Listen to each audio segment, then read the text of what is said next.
Come in. Welcome. I'm E.G. Marshall. All peoples have their separate legends, their superstitions, and their fears.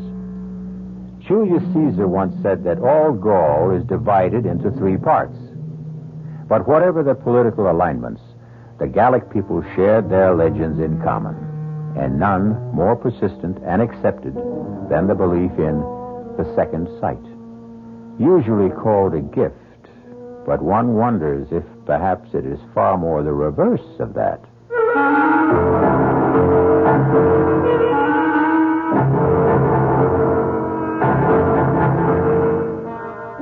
Our mystery drama, The Unearthly Gift, was written especially for the Mystery Theater by Ian Martin and stars Betsy Palmer.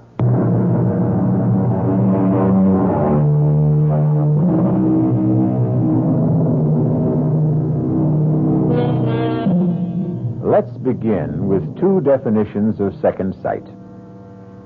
The unearthly capacity to see things impossible for ordinary people to see, or the ability to foretell events in the future from the shadows they cast before them.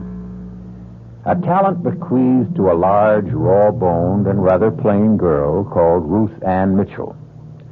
She and her grandmother, Bridget Carney, are the only women at a lumber camp high in the Bitterfoot Range, which sprawls across Idaho, Washington, and half of British Columbia.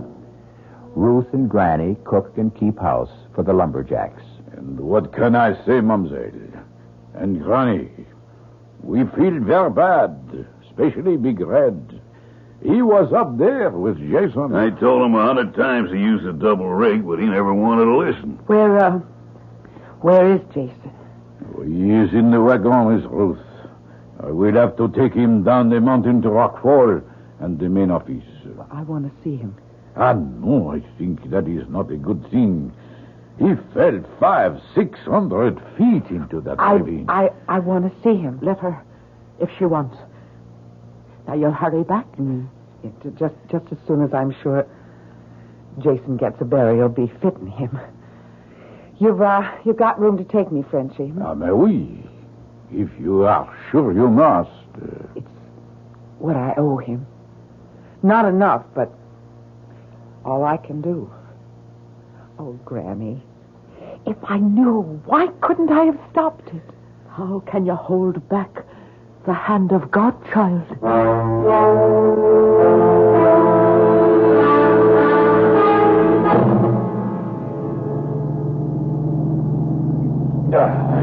Espèce de diable. This is one bad road. You want me to drive, Frenchy? You, a woman. Well, I know it like the back of my hand. My daddy was a straw boss at Greenwood's camps, and from the time I was 11, I grew up there. And your father, when did he die? Oh, in the big fire. When the South Slope burned up. And your mother? She died having me. So you stay on with Granny. She is your only family? Yes. All I have to love. And Jason, too, you lost. Oh, Jason.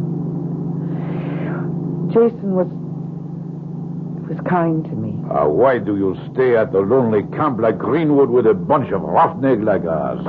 Where else would I go? To the city, no, where perhaps you find a nice young man who... Me? Oh, a plain, awkward country gal who stands head high or higher than most men and knows nothing but to just cook and to do the chores. Jason did not think you were so plain. What did you mean about Jason when you said you might have stopped it? Well, I had sort of a dream. I mean, hours before you came back to camp. Just when it might have happened. I thought, Frenchy, that I saw the whole thing just the way it happened. My family was from Bretagne in France. We are also like the Irish, what you say, gaily. Yeah. There also is les vues de l'ombre, what you say, The second sight. That is a gift you have. I don't know, Frenchie. I just don't rightly know. I don't suppose I really ever want to know.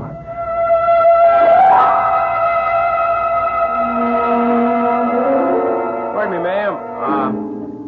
You Miss Mitchell? Yes, I am. I'm Tim Farrell, new jack for Greenwoods. Told me down at the office I'd be riding up the mountain with you. Well, that's right, Mr. Farrell. They're just gassing up the old Jeep. Have you got your gear ready? Most of it. What you see on me. My duffel bag and axe are right there by the pumps. Well, then I guess we're ready to go. Except first, I guess I should say howdy. Ain't used to shaking hands with a lady, but put it there.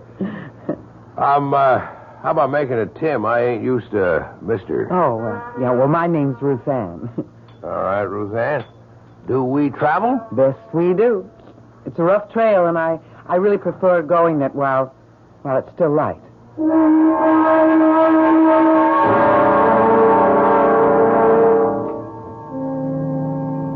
This old Jeep handles real nice. You were right about the trail. Maybe I should have let you drive. Well, I knew you figured I shouldn't. It's kind of nice to be a woman and just to sit down. Besides, you handle the Jeep real good. Farrell, You couldn't be Irish. Some generations back, mostly, though I'm just a roving lumberjack. Born in Montana, never been out of 7 northwestern states in the good old U.S. of A. I don't figure you for all of that Irish either. Well, not so much on my father's side, but all the way down on my mother's. Oh, wait till you meet her mother, Granny Bridget. She cooks chow for all you jacks. Good chow? Best you've ever tasted. And I'm in love with her already. Now, what do you do? Well, I help her. Well, now, there's something to consider. If Granny comes through as strong as you promised, I may be half in love with you already without knowing.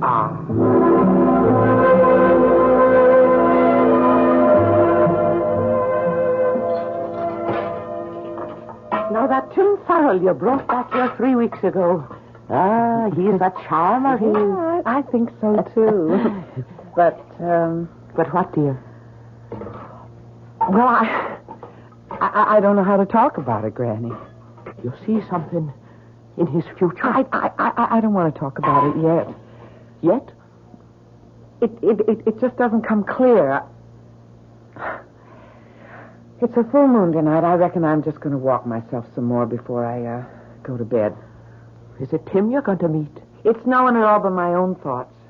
Or maybe just to be alone and remember Jason. Don't wait up for me, Granny. I'll not close an eye till I know you're back home safe and sound.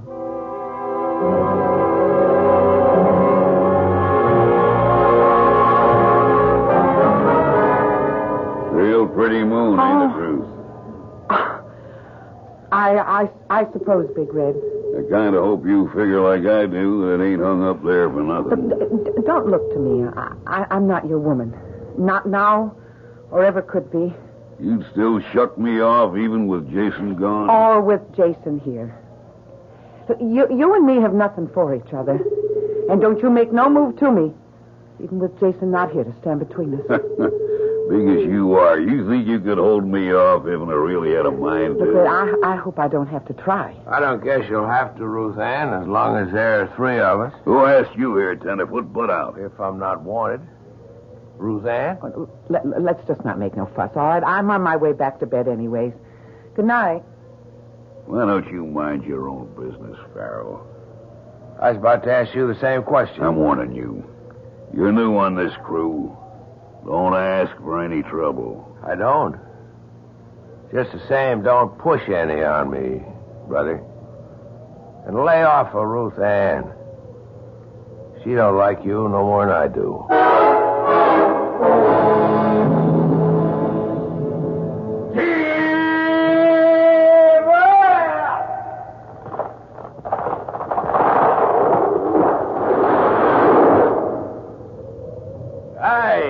Ah, she come down. Whoop, so bad, eh? That even. No sight more beautiful, no sound nearer the heart. When you start stripping here, Big Red and me, we cut out the next big tumble, huh? Okay.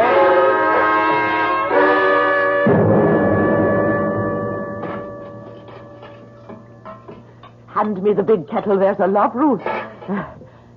Ruth? Oh, I'm sorry, Granny. I was thinking of Tim Farrell. Oh, I thought maybe that walk under the moon last night might not be all by yourself. Did you meet him then? Yeah. Good I did, too. Big Red was pestering me again, just like before Jason died. You tell him he as much as lays a finger on you, and I'll put broken glass in his grits. Now, don't you let that blowhard bother you. Well, it's not him that I'm worried about, Granny. It's Tim. Why? I'm trying to fight it. But I see it. There's death. The shadow of death over Tim's shoulder. And I'm somehow in the shadow, too. Oh, Granny, why do I have to see it? And then still know that I can't stop it. Oh, now, Mavournin. Don't wreck your heart with what can't be changed. I told you before, Granny. I won't sit by if... What is it, Colleen? What are you staring at? I see him now. They've topped a tree. And Tim's stripping it. He's all alone in a... No! I've got to stop it. I've got to stop it. Dear Mary in heaven, watch over my lamb, whatever the Lord has marked her for.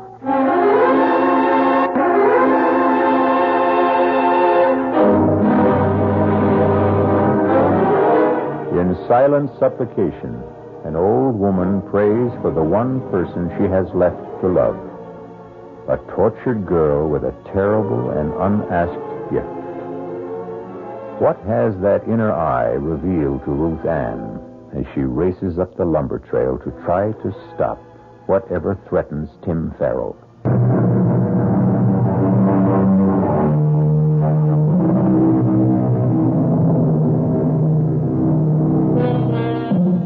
At the stand of trees, the lumberjack crew is thinning out. Frenchie and Chuck Turkle are on the big crosscut, finishing the high cut, while Big Red, having finished the notch, is now driving the wedges. Down the mountain, Tim is methodically stripping the branches from the topped tree, his back towards them. This is the picture Ruth Ann saw in her mind's eye, sees now in actuality as she struggles breathlessly up the slope. Tim! Ruth Ann, what is it? Run from the tree! I'm not in its path! Look back! What? Ruth! Run to the side! Run to the side! Behind the dump line!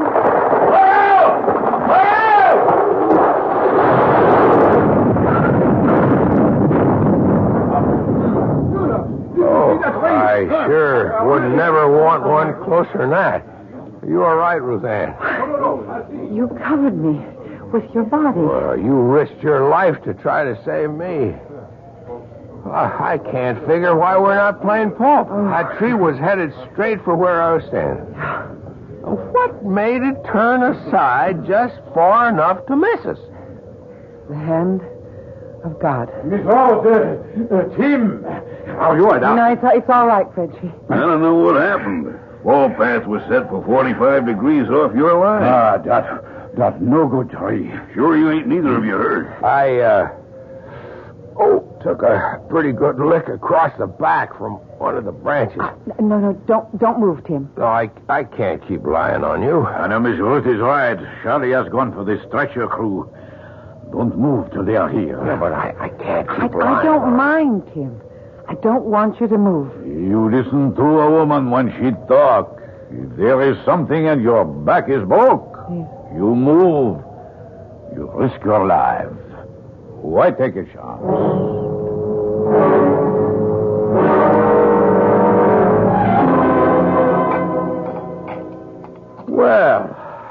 a powerful good bowl of soup, Roseanne. I'm glad you liked it. Here, let me take the tray. How's your back today? Oh, it's tolerable. Now I know that there ain't nothing broke. I feel I better be getting back on my feet and... No, sir. You just stay right where you are till the doctor says that you can rise. Roseanne, tell me something. I can. Where were you going when you come up the mountain that day? Why do you ask? I don't know. I had the feeling. I mean, they hadn't even yelled timber before you seemed to know that was a maverick tree, and it wouldn't fell right. Well, maybe it was just intuition. I was born and bred in tree country and around camps, and I've got to get back down. Granny needs my help. Roseanne? Yeah? I want to thank you for saving my life.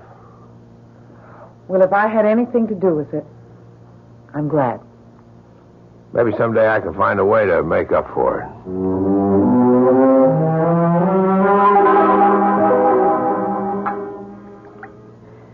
So it's taken you are with our boy upstairs. Tim? Well, he saved my life. I thought it was t'other way around. I mean, with the branch he took across the shoulders would have caught me right across my neck, Granny, and snapped it like a chicken. He's a good lad. Are you in love with him? Tim's not for me, Granny. Or any man. Oh, now, Makushla, what makes you say the like of that? You know, Granny, I don't want the gift, but I can't escape it. It's like a lead weight around my neck. Or around my heart. Did my mother have it? Kathleen? Yes, she did. And did she know about my father? Not before she married him, or she would never have married him. It never comes till we're well out of our teens. But, Granny, did she know that he was to die so young? She knew. And about herself? She knew that, too. And knowing that I would kill her in childbirth, she still went ahead and had me? Now, there's always the chance the good Lord will change his mind. Look at you and Tim. Only he hasn't. What? Granny, I wish I could see it clearer. I stopped it once, but I don't know if I ever could again. Tim wears the shadow of violent death like a collar. And somehow I'm the one who's hanging it there. Oh, Granny. Granny, I don't know what to do.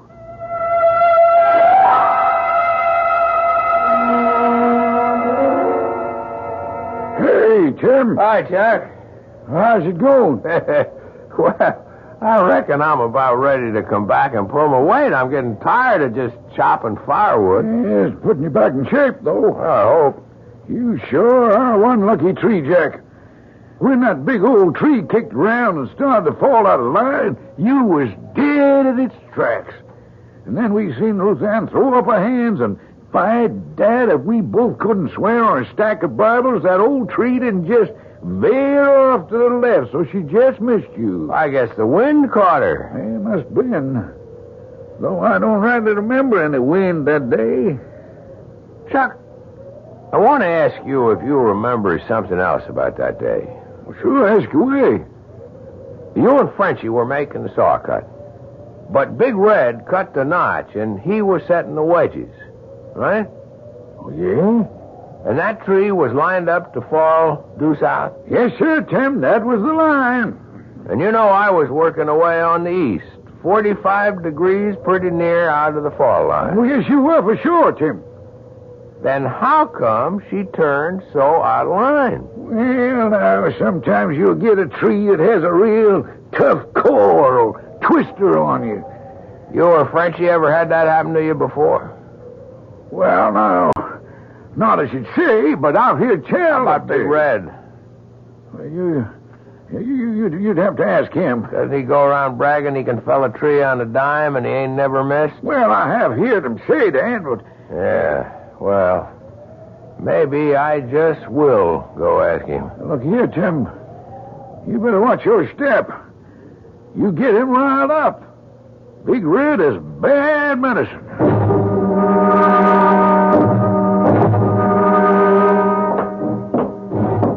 Hold it just a minute before you go inside, Chuck. Oh, hi, Big Red. What was you and Tim Farrell getting your heads so close together over up there by the woodpile? Oh, we was just chatting. I seen he was asking you a powerful lot of questions. I'd like to know them questions. And your answers. Oh, Big Red, you're like to break my I arm. might just do that if you don't loosen up. Well, I don't want to make no trouble. Any trouble I'll handle. You talk. Don't leave nothing out. I want every word.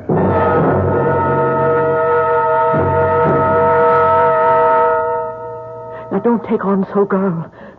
You're in love with the boy. It's that, isn't it? Yes, Granny. I am in love with Tim. But that's only a little part of it. Now, don't be too sure. Is he in love with you? Oh, Granny, how could he be? I'm a We plain... won't go through that go-round again. Granny, I'm trapped. First of all, I have the vision that all I bring Tim is danger. And second, well, if I want him to love me, how can I be sure that I'm not using the power to make him? I brought you some fresh wood for the stove. Hey, did I break in on something? Sure not at all, Tim. How are you feeling now? Oh, I guess I'm about back to where I was, thanks to Ruth Ann. You'll excuse me, Granny Bridget and Ruth Ann. But I got a little business here, can't we? You get yourself out of my kitchen, Red Pilly, and all your riff-raff with you. Not till something gets straightened out. Well, speak up and go. I'm talking to you, Farrell. And this time you ain't hiding behind any skirts. Chuck Turkle here tells me you're bad-mouthing me. Trying to say I dropped a tree across your back. I hadn't faced you with it yet. I wanted to get some more proof. But so long as you fetch the issue, that's what I have in mind. Glad you laid it on the table. Now, Ed, why you do this? Why you trying Now, to... Frenchy. I'll handle this. Mr. Farrell, I'm calling you out. Pick your weapon. Knives, axes, peavy poles are just bare hands. You and me's got a claim to settle. A claim? Well, let's just call it a plain falling out. Don't pay him any heed. You Tim. keep out of this, Ruth Ann. Indeed, I won't. You're like a bunch of children, except that you're playing with lives. Ruth And Ann, maybe I want to be caught out. I'll stand no nonsense like this in my kitchen. Near under 50 years I've served this camp, and I've never tolerated brawling in my kitchen. So you'll all take yourselves out of here before I... Granny. Come on, get... No, back you won't catch. Give us some air. Ruth Ann, is it her heart? I don't know. I've never seen Granny sick before. Frenchy, go bring the wagon. We're taking her to town and the nearest doctor. You speak words. I bring the wagon to the door. Granny? It's nothing. It's just a little fainting spell. Oh, darling. Maybe I'm getting too old for so much excitement. Where's Ruth? Oh, I'm right here beside you. Put your arms around me, Makushla. All right, now the rest of you stand back. Don't crowd. Move. I'm still crowding you, Farrell. Not now, Big Red. There's a time for everything. Yours and mine will come. Name it. When I take Ruth Ann and Granny Carney down the mountain and make sure Granny has proper care, I'll be back. With Ruth Ann. That's up to her. If I had my If way... you're coming back, Tim, I'm coming too. Why?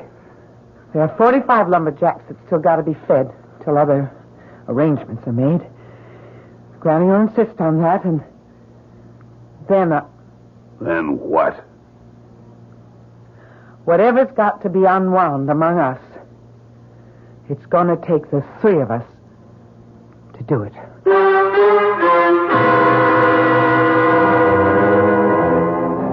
How much does Ruth's second sight now see of the future? How much can she affect it? And how? Is the shadow of what's to come going to engulf her, or can it be dispersed and blown away? Is the unearthly gift something that can prevail against earthly circumstance?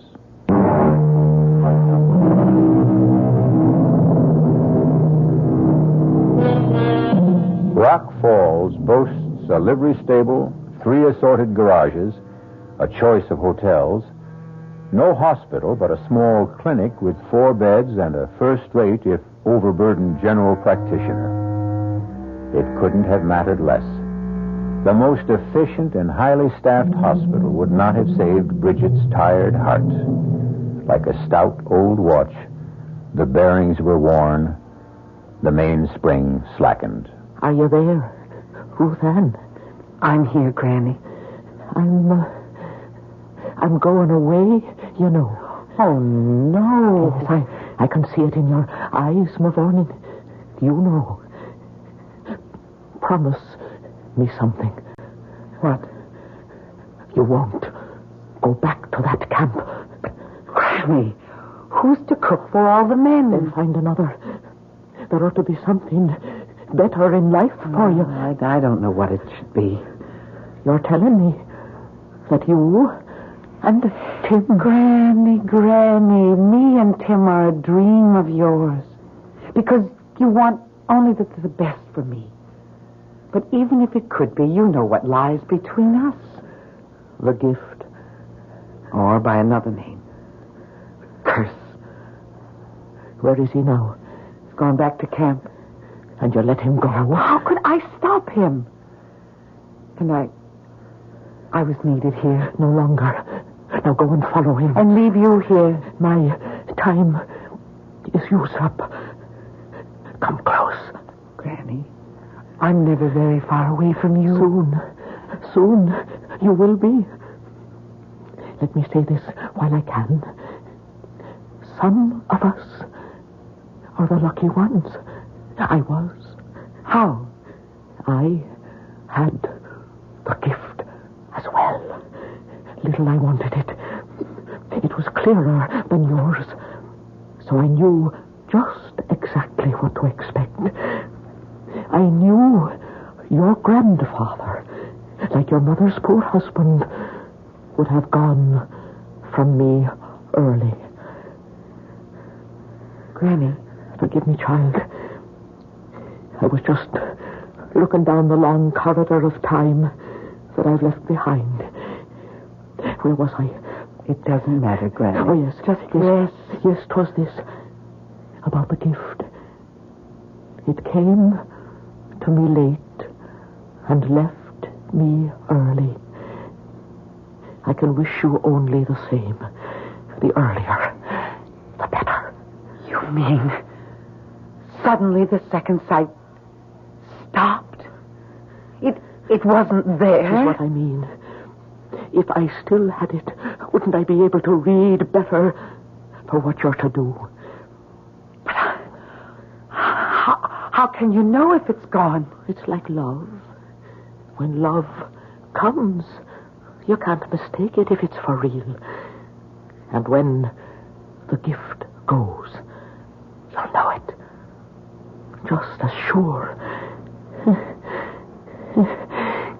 I love you, Ruth Ann.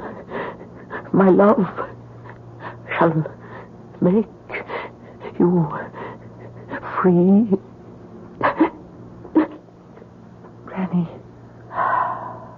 Granny? Oh, Granny. What will I ever do without you?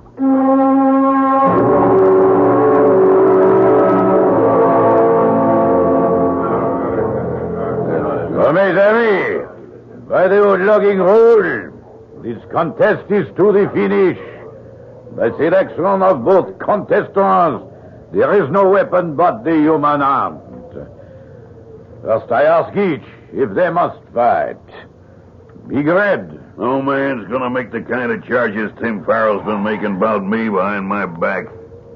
And Tim, Red Pelly rules this camp and all of you by fear. It's time someone challenged him. I'm doing that. So you will commence at the bell. Are you both ready? Let's get on with it. Tim. You heard the man. Let's get it over with.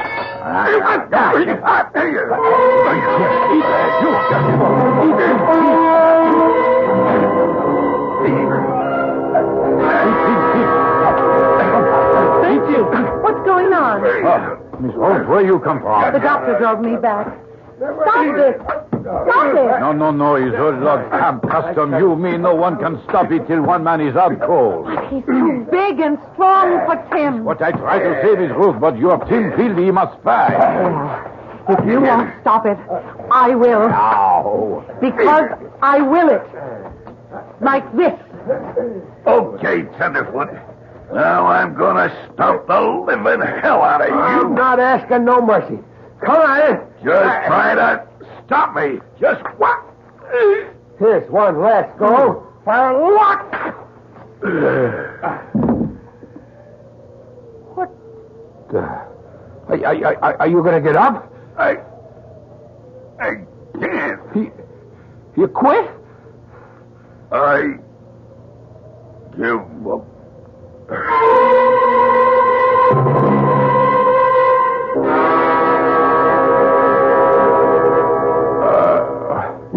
Just take it easy. You're all right. Ruth? Yes? Boy, it seems like I've been here before. Now that Granny's gone and you're okay, I'm going away. Well, if that's what you want, you've got your own life to live. My own life. I ain't got the right to say it, but I was sort of hoping that we'd be sharing it. But I got nothing to offer a woman yet. We're just not for each other, Tim.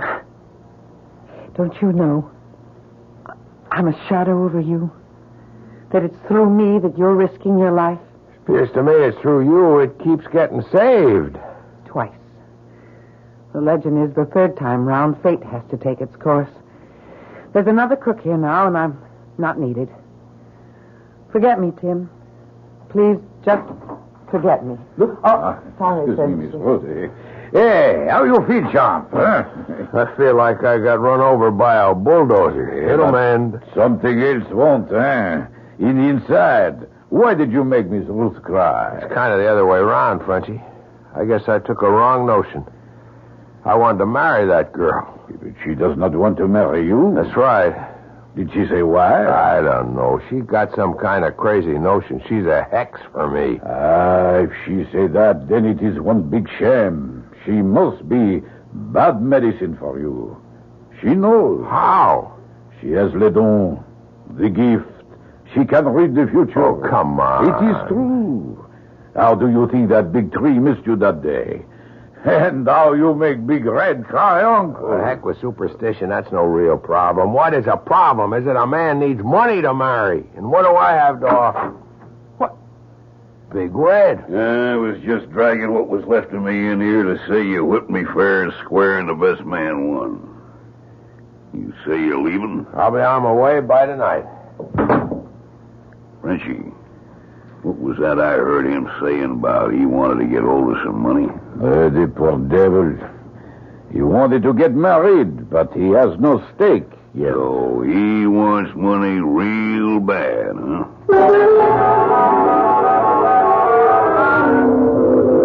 Hi, Big Red. What are you doing so far from camp? Oh, just stealing me a little breather, Chuck, and having a stroll. Hefting your axe in your hand. This here axe ain't mine. Belongs to Tim Farrell.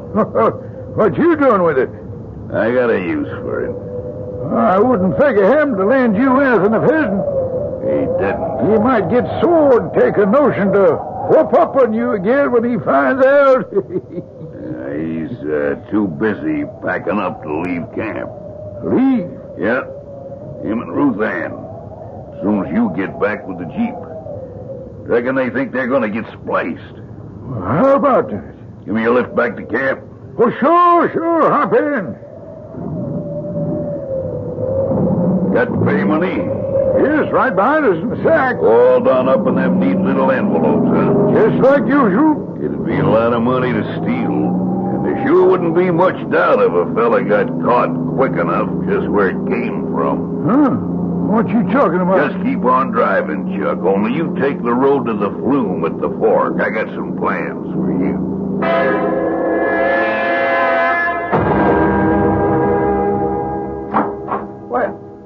What are you doing with my gear, Red? Oh, why, I was just going to carry it out to the Jeep for you. I'll handle it myself.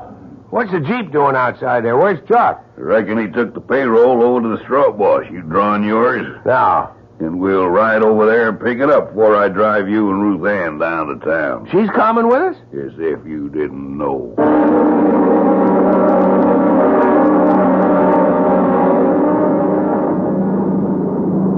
There's something funny going on. This isn't the way to the straw bosses, huh? Look out in back of you. What? It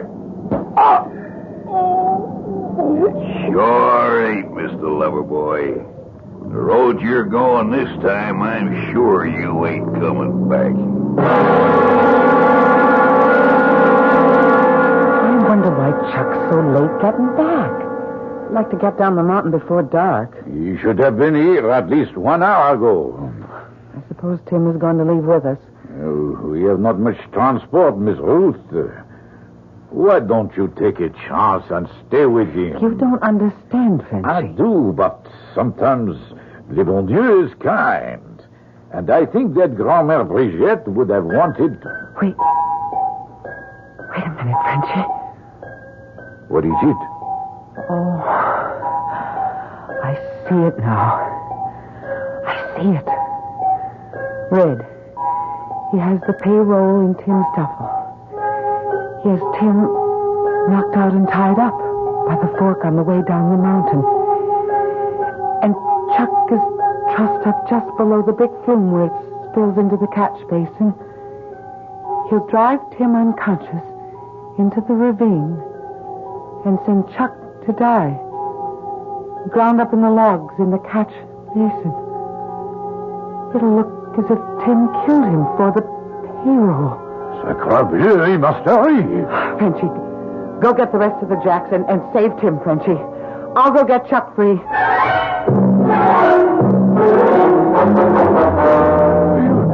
You crazy Red. Like a fox, Chuck. Ain't no woman gonna make a sucker out of Red Pelly. She turned me down for Jason. Well, I took care of him. Climb. Climb? Up to the sluice? Why? I'm sorry, Chuck, but I gotta set this up just right. What are you going to do with Tim's axe? I'm gonna bury it right in your skull, Chuck, so nobody has any doubts as to who... Oh, no, you're not, Red. Ruth Ann, how'd you get up here? Many's the time as a kid when the logs weren't running, I've shooted down the flume. From the camp right to this station. Oh, I knew I had to move fast to stop you. You can't. It's too late. I've burned all my bridges behind me. Now, worst of all, it's got to be you two. Oh, but you can't touch me, Red. I have the gift. The gift?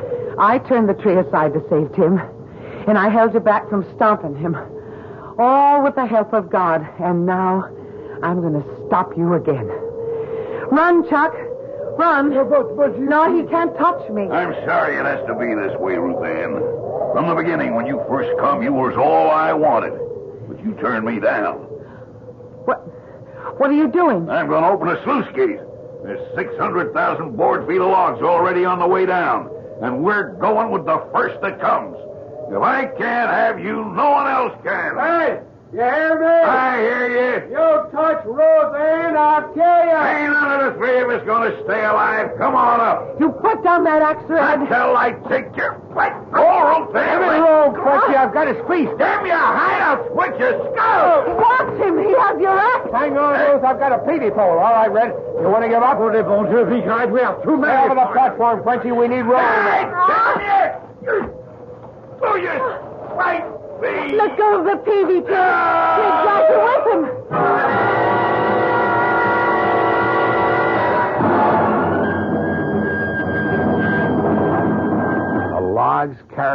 right down the flume and over and into the catch basin. He was ground to pieces. I'm sure glad you're safe, Annie. Are you still going? Well, Red is dead, but nothing between us has changed. One big thing has. What? When I thought I had the power to stop Red, I found I didn't, Tim. I just had to rely on myself and hang onto the axe that he was trying to swing down on you. Are you telling me? The gift's gone. I don't have to be afraid anymore. It's a new life. It sure is. What did you call me back then? Annie. That's a new name for a new life. And the one that's going to be my wife's. Come on, Annie Farrell. Kiss me, if you like the name. Anything you want to give me is just exactly what I like.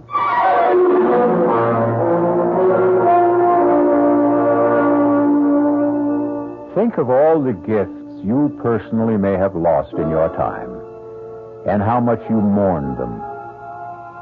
Then think of the dread, oppressive gift that Ruth Ann lost, and celebrate it with her. Sometimes I do have stories to tell you that end with that fond, childish phrase, and so they lived happily ever after. This is E.G. Marshall inviting you to return to our Mystery Theater for another adventure in the macabre.